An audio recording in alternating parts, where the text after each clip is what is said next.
Hey everyone! YouTube's been acting weird lately and isn't showing my videos much. If you could drop a like and leave a comment, it would seriously help. Thanks a ton. So, after lunch the other day, my boss called me into his office. Instantly, my gut twisted.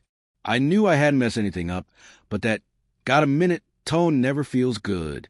Turns out he just wanted to say thanks for the insane report we pulled together all week and told me to clock out early. "You've been working too hard, Nick," he said. "Go home and breathe." I figured I'd swing by my wife's office downtown, maybe catch her for a surprise coffee date and coast into the weekend. I parked the car, lit a cigarette, and stood there soaking in the warm June air. It smelled just like the freshly cut hay back at my folks' farm in Illinois. That sweet memory barely had time to settle before reality slammed into me. Across the parking lot, I spotted Jessica. She was practically sprinting across the asphalt, yanking at her skirt every few steps like it was misbehaving. The second she noticed me, she froze, panicked, then ducked behind a nearby SUV. "Jess," I called out. She hesitated, then shuffled over and slid into the passenger seat, her face flush red. The drive home was stiff. She kept fiddling with the hem of her navy skirt, muttering something about urgently needing the bathroom. I tried making conversation, but she just stared out the window. I brushed it off as a rough day at first, until we got home. That's when I noticed the wreck.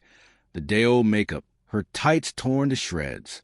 One tug on her skirt revealed the ugly truth. No underwear. My heart pounded. I could already see it unfolding in my head. Jessica sneaking out earlier with Trevor from accounting. Tall guy, charming smile. 2 hours ago, she wasn't having coffee. That's for sure. I demanded to know who. She shut down, tears, silence, and stonewalling. Fine. The next morning, I stopped by our phone provider. The account's in my name, after all. Pulled her call history. One number popped up way more than the rest over the past 3 months. I called it straight to voicemail. Coward. So I got smart. I drove to her office building, hid by the side door, and called again. When Trevor, yeah, that same smooth voice, answered, I watched him look at the buzzing phone in his hand. I walked right up, confirmed his face, and, well, let's just say I rearranged it.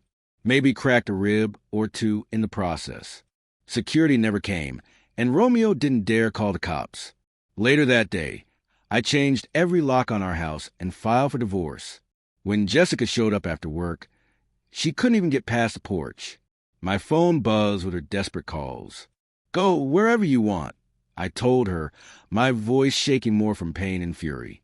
"The house, the furniture, everything we built stays here. Take whatever little knickknacks you bought yourself and move on." She tried the whole "I'm entitled to half" speech. I shut it down cold. I'd been ready to handle the world. She traded it for a cheap backseat hookup. The divorce papers went through quick. I took a couple weeks off, headed back to my parents' farm, fixed fences, fed cows, let the open fields bleed the bitterness out of me.